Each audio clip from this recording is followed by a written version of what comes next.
조이시고 나오시기를 부탁드립니다. 잠깐 기도하고 시작하겠습니다. 하나님, 참 감사합니다. 참 오랜만에 다시 이렇게 현장 예배를 드리게 하시니 감사합니다. 오늘도 예배가 예배되게 하시고 예배하는 저희들 속에는 오직 성삼위 하나님의 영광만이 드러나게 하시고, 그러나 모든 영광 찬양은 우리 주님 홀로 받으시옵소서. 예배할 때 혹여나 우리가 치료되어야 할 부분이 있다면 치료해 주시고, 우리가 일어서야 할 부분이 있다면 일어서게 하시고, 회복되어야 할 부분이 있으면 회복시켜 주시옵소서. 마음은 원이지만 이 예배에 참석하지 못한 우리 지체들 어디에 계시든지 이 예배를 기억하게 하시옵소서. 어둠의 권세가 예배를 빼앗아가지 않도록 주님께서 지켜 보호하실 줄 믿사옵고 예수 그리스도의 이름으로 기도하옵나이다. 아멘.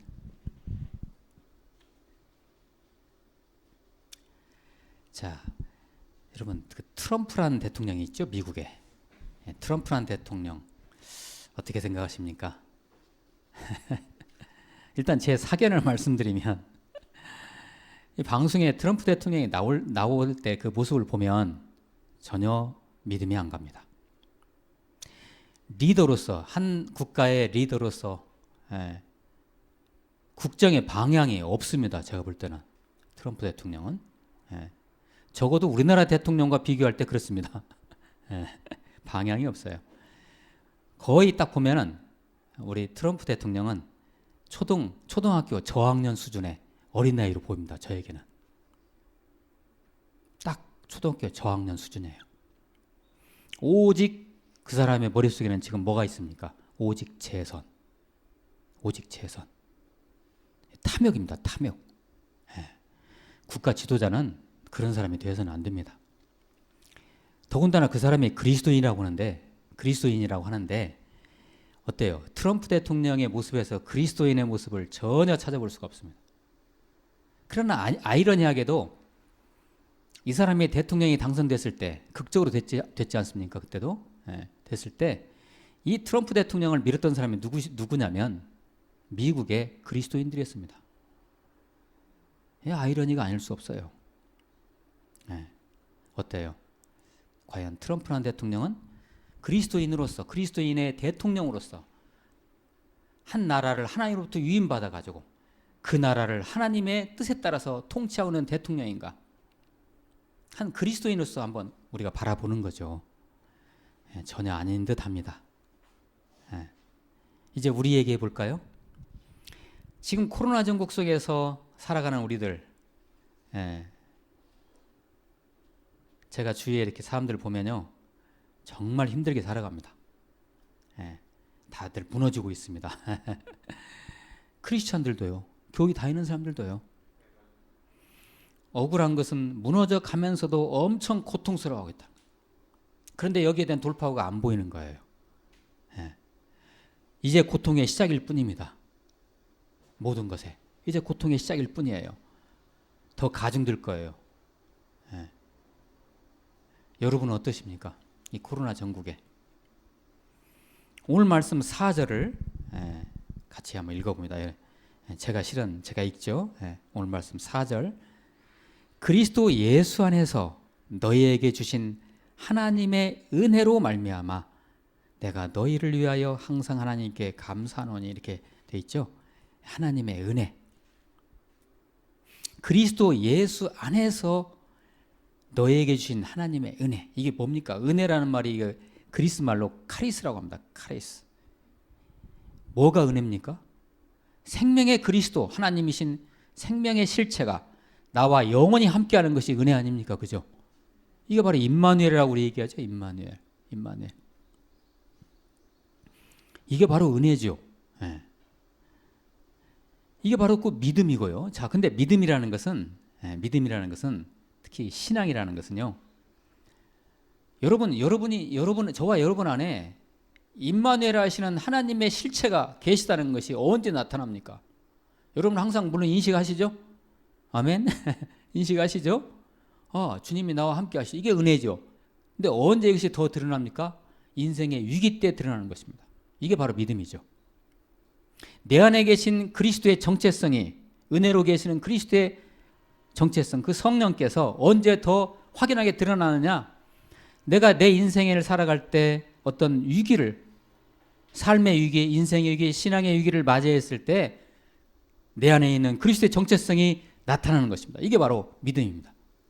이것이 바로 믿음이에요. 그런데 교회를 아주 오래 다녔음에도 불구하고 위기가 오면 어떻게 됩니까? 넘어져요. 도망가요. 쓰러져요. 그리스도의 생명의 복음이 내 안에 있는데 왜 넘어집니까? 설령 내가 넘어질지라도 내 안에 있는 그리스도가 넘어지십니까? 안 넘어지시죠. 그 그리스도가 나를 지탱하고 있는데 내가 넘어집니까? 안 넘어지죠. 맞죠? 네. 안 넘어지죠. 우리는. 잘 생각해 보세요. 왜 그러면 교회를 오래 다녔어도 그리스도인임에도 불구하고 왜 위기가 왔을 때 그냥 세상 사람들과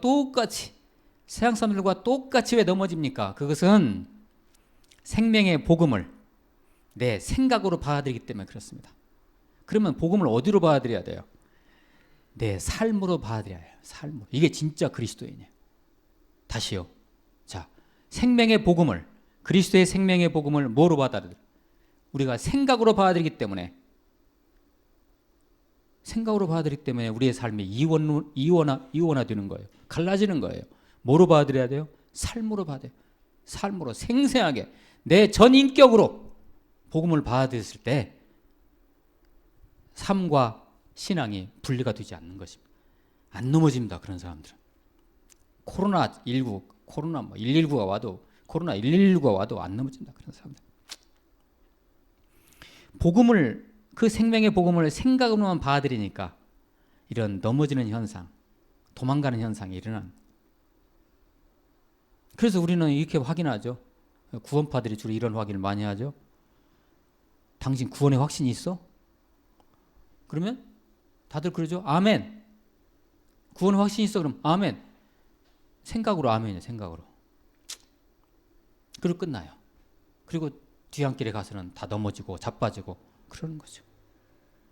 그건 구원이 아니죠. 구원의 확신이 아니에요. 그건. 네. 삶의 위기가 찾아오면요. 우리가 살아가면서 어떤 위기가, 절체절명의 위기가 찾아오면 이러한 코로나 이 팬데믹 형사처럼 복음이 삶으로 정착이 안 됐기 때문에, 그때 복음이 삶으로 정착이 안 됐기 때문에 삶 따로 신앙 따로 되는 것입니다. 우리 믿는 자들이 이것을 잘 가늠해야 될 것 같습니다. 지금 더군다나 이 전국에 오늘 말씀 5절 6절을 제가 여러분 속으로 읽으세요. 제가 읽어드리겠습니다. 5절 6절입니다. 이는 너희가 그 안에서 모든 일 곧 모든 언병과 모든 지식의 풍족함으로 그리스도의 증거가 너희 중에 견고하게 되어. 아멘. 저와 여러분 안에 모든 언병과 모든 지식이 풍족해요. 여기서 모든 언변이라는 것은요, 우리말로는 언변으로 되어 있지만, 우리 성경에는 언변으로 되어 있지만, 이게 로고스입니다. 로고스가 여러분 뭡니까? 예수 그리스도 말씀이죠. 그렇죠? 우리 안에 말씀이 들어와 있어요. 네? 네. 말씀과 모든 지식. 그러니까 이 말씀이라는 것은 그리스도의 정체성을 말하는 거예요. 생명의 정체성을 말하는 거예요. 우리 안에 그 말씀의 정체성, 생명의 정체성, 그리스도가 계시죠. 이것을 내가 전인격적으로 깨닫는 것을 오늘 말씀에서는 모든 지시라고 했습니다. 어디 납득이 되셨어요? 좀 어렵죠? 자, 모든 내 안에 하나님의 말씀이 내 안에 있어요. 생명의 말씀이죠. 그리스도의 정체성이죠. 하나님의 실체이시죠. 그분이 내 안에 계십니다. 그러면 이것을 내가 전인격적으로 깨닫고 삶 속에서 그것을 누리는 것을 우리는 모든 지식이라고 오늘 말씀에서 얘기합니다. 그것을, 그 하나님의 생명의 정체성을 내가 이해하고 깨닫는 것이죠. 뭐로 깨달아요? 말로만? 아니요. 삶 속으로, 내 피부로, 내 골수로, 내 뼈마디로, 내 발바닥으로 그 복음을 깨닫는 거예요. 이것을 바로 언병과 모든 지식이라고 표현했는데, 이것이 우리 안에 어떻게 돼요? 풍족해요. 충만하게 차 있어요. 그럼 어떻게 돼요? 바로 6절이죠. 그리스도의 증거가 너희 중에 단단하게 된다. 이런 얘기예요. 견고하게 된다. 넘어지겠습니까? 안 넘어지죠. 안 넘어져요. 안 넘어져요. 예. 제발 부디 저와 여러분들이 이렇게 되시기를 예수 그리스도로 축원드립니다. 정말 제발 이렇게 되시기를 다시 한번 예수 그리스도로 축원합니다. 이것입니다. 바로 이거. 얼마나 멋진 삶입니까? 얼마나 멋진 삶입니까? 한번 이걸 생각해 봅니다. 우리가 이런 코로나 전국에 우리가 왜 벌벌 떨고 왜 넘어집니까? 그것은 뭐예요? 바로 생명 때문에 그러잖아요. 그죠? 우리가 죽을까 봐. 다 우리 생명체라는 건 그렇지 않습니까? 거기에 대한 두려움을 다 가지고 있죠. 그러면 제가 여러분에게 질문을 드립니다. 과연 누가 그리고 무엇이 우리를 먹여 살려줍니까? 여러분 속으로 한번 대답해 보세요. 무엇이 누가 우리를 먹여 살려줍니까? 아니 우리 생명 유지의 근원이 무엇입니까? 이때 이제 정답은 예수 그리스도이시죠. 말로만 생각으로만 예수 그리스도만 안 돼.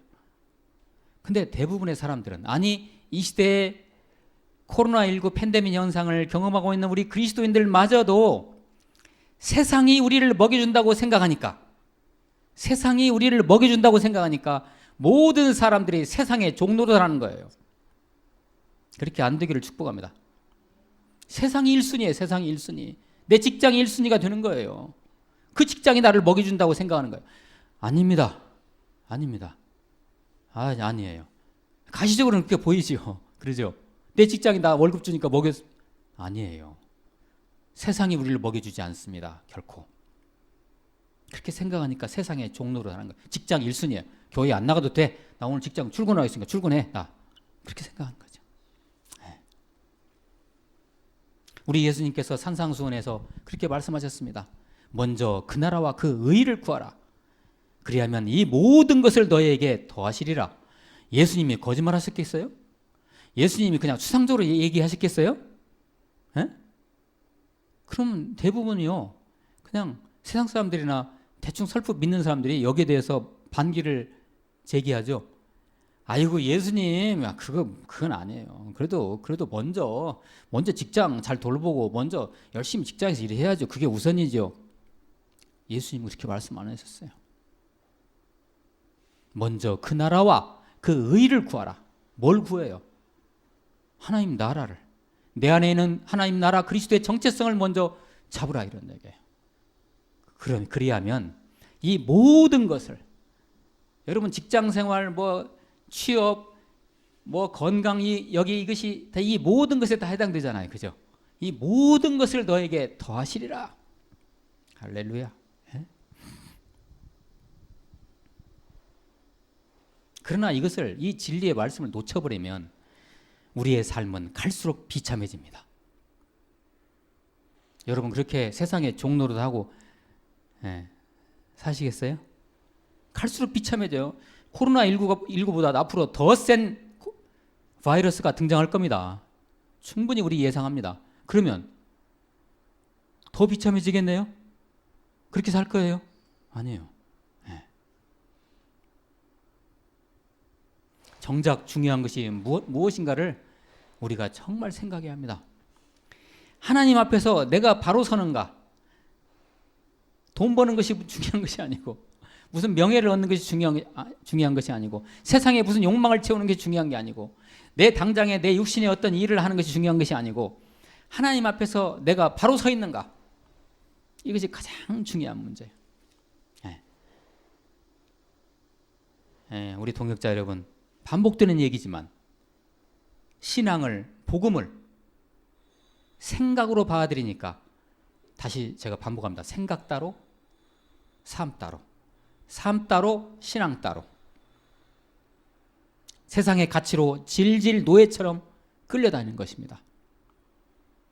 세상의 종노릇하고 헛것과 허탄한 거 허상을 쫓아다닙니다. 주일에는 경건한 척 교회에 나오고 기복신앙으로 살아가지요. 하나님 이렇게 해주세요. 이렇게 해주세요. 그것도 감사할 일이죠. 그러나 인생의 위기가 오면 그것이 다 뽀록 나는 것입니다. 그때 나타나는 것입니다. 그래서 어떤 학자들은 이렇게 얘기합니다. 하나님께서 코로나19를 주신 것을 감사합니다. 왜냐하면 코로나19로 인해서 알곡과 쭉정이가 나눠지는 것입니다. 진짜 교회의 모습이 세워지는 거예요. 이제 진짜 교회의 신앙을 가진 자들만 이제 예배자로 나타나는 것입니다. 코로나19 때문에 진짜 교회와 가짜 교회가 여기서 구분이 되는 것이죠.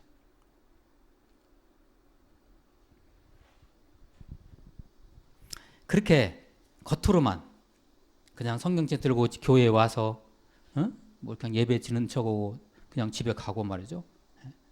과연 이게 진실된 예배자의 모습일까요? 이게 우리의 진실된 삶일까요? 이건 거짓입니다.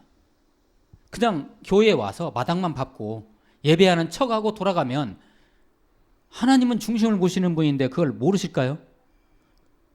예배 안 드린 거예요, 그러면. 예배 안 드린 거예요. 이런 것을 우리는 보통 종교생활이라고 얘기합니다. 그게 바로 종교생활이에요. 종교인으로 살아가는 거죠. 비참합니다. 이렇게 살면 궁극적으로 다 빼앗깁니다. 다 빼앗겨요. 우리 안에는 그리스도의 그 강력한 생명의 정체성만 해도 다 빼앗기는 듯 살아가요. 억울하게. 그렇게 살아서는 안 됩니다.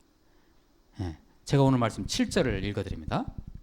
너희가 모든 은사에 부족함이 없이 우리 주 예수 그리스도의 나타나심을 기다림이라 이렇게 되어 있죠. 아멘. 하나님의 은혜는 그리스도 안에 있는 생명의 정체성이죠.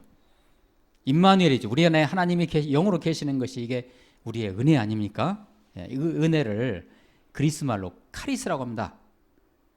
이 은혜가, 이 카리스가 우리 안에게 임하면, 하나님의 생명의 정체성이 우리에게 임하면 오늘 이 7절 말씀대로 우리에게 어떻게 나타나느냐?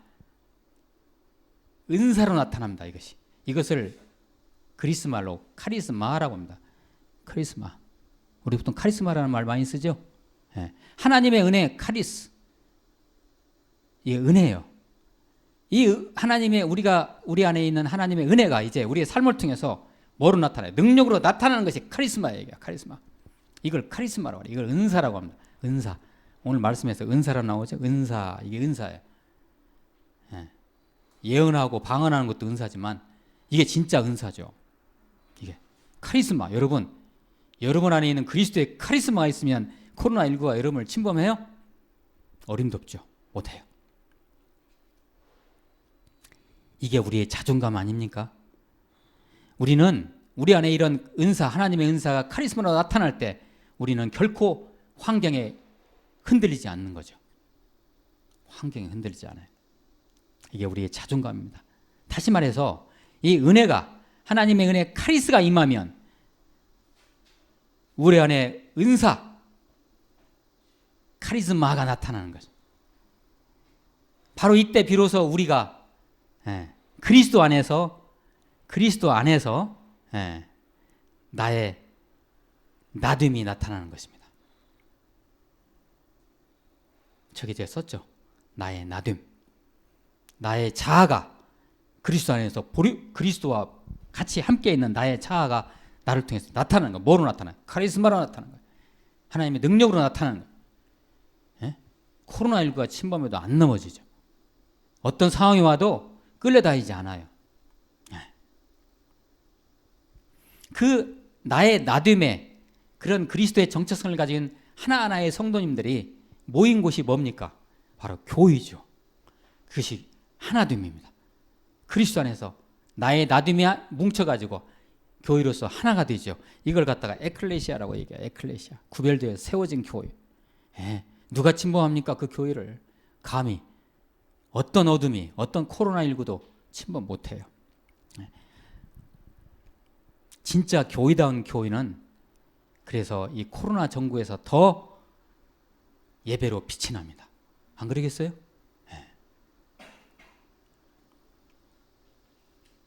나의 나됨이 모여 멋진 하나됨의 공동체, 그 교회 공동체를 뭐가 침범하겠습니까? 바로 오늘 9절 말씀이 바로 그 얘기입니다. 제가 읽어드립니다. 너희를 불러 그의 아들 예수 그리스도 우리 주와 더불어 교제하게 하시는 이는 하나님은 미쁘시도다. 예수 그리스도 우리 주와 더불어 교제, 이게 바로 에클레시아예요. 에클레시아. 하나 되는 거예요. 그리스도 안에서. 멋진 공동체죠. 예. 그래서 이제 일주일 내내 힘이 좀 딸렸어요. 일주일 내내 많이 눌렸어요. 많이 넘어졌어요. 와서 오늘 주일날 이 공동체, 하나님의 공동체에서 예배 딱 드리고 나면 어때요? 힘이 불끈 솟는 거죠. 아, 이게 교회인 거예요. 이 교회를 놓치면, 이 교회의 어떤 그런 하나님의 그런 은사를 놓쳐버리면 이제 힘을 못 쓰는 거죠. 세상에 나가서도 맨날 패배하는 거죠. 자, 고린도전서, 오늘 우리가 나누는 말씀이 고린도전서 말씀이죠.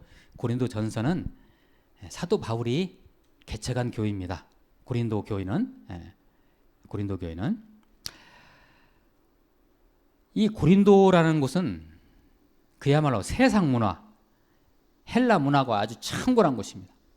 그때 당시에 인구가 60만이었으니까 전주가 60만이잖아요. 66만이잖아요. AD 1세기 때 인구가 60만이었어요. 그러면 어마어마하게 큰 도시입니다. 이건. 그런 도시예요. 고린도가. 이 세상의 가치관이 충만하고 세상의 가치관이 그냥 창궐한 더러움과 세속에 물든 그런 돈만 아는, 어떻게 보면 그런 고린도에 사도 바울이 복음을 전했어요.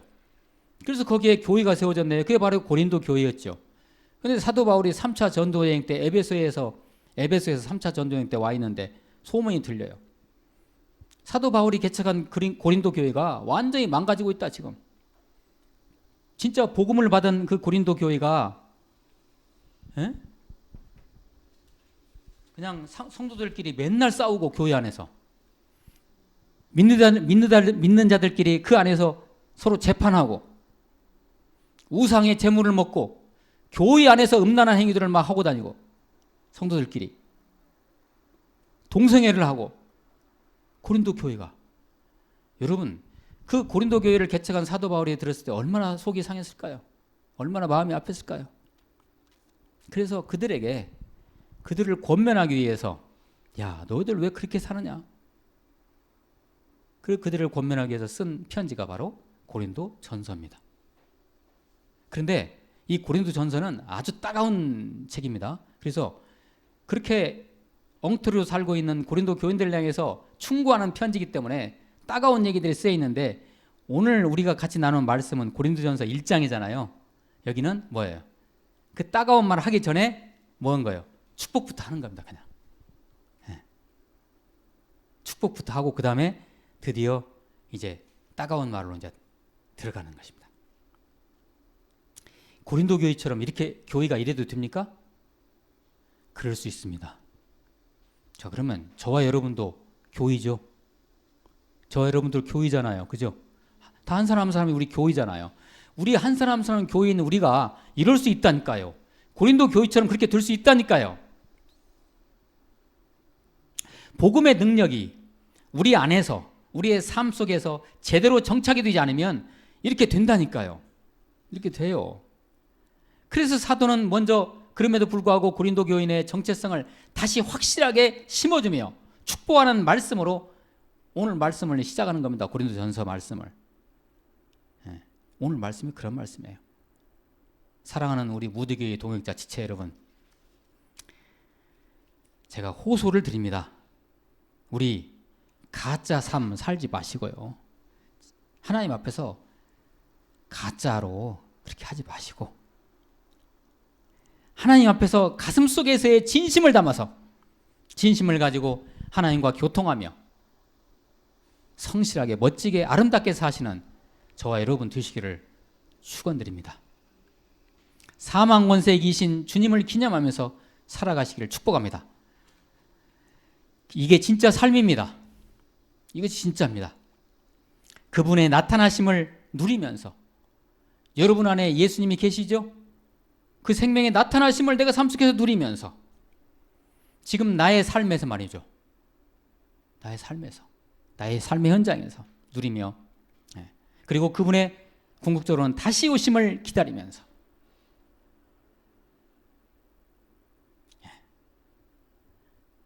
그 사망 권세 이긴 사람들이 그런 생각을 하면서 이런 생각을 하면서 사망 권세 이긴 사람들이 모인 곳이 바로 우리 무드교회 아닙니까?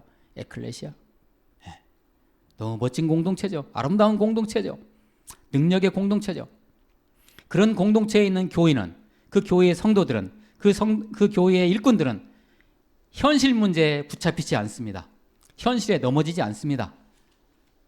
그리고 다시 실제로 나타나실 예수 그리스도를 낭망하면서 멋지게 오늘도 내일도 코로나19 전국을 멋지게 극복하면서 살아갈 것입니다. 오늘 말씀 끝으로 8절 말씀을 제가 읽어드립니다. 같이 한번 속으로 읽어보세요. 주께서 너희를 우리 주 예수 그리스도의 날에 책망할 것이 없는 자로 끝까지 견고하게 하시리라. 아멘. 부디 이 말씀 그대로, 우리가 나눴던 오늘 말씀 메시지 그대로 부디 승리하셔서 예수 그리스도의 그 생명의 정체성을 나타내시는 저와 여러분 되시기를 예수 그리스도의 이름으로 축원드립니다. 기도하시겠습니다. 하나님, 우리 삶을 다시 돌아보면서 우리 안에 있는 그리스도의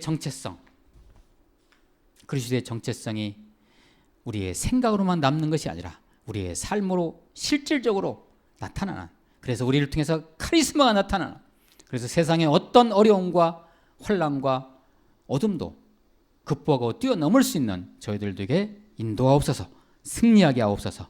예수 그리스도의 이름으로 기도하옵나이다. 아멘.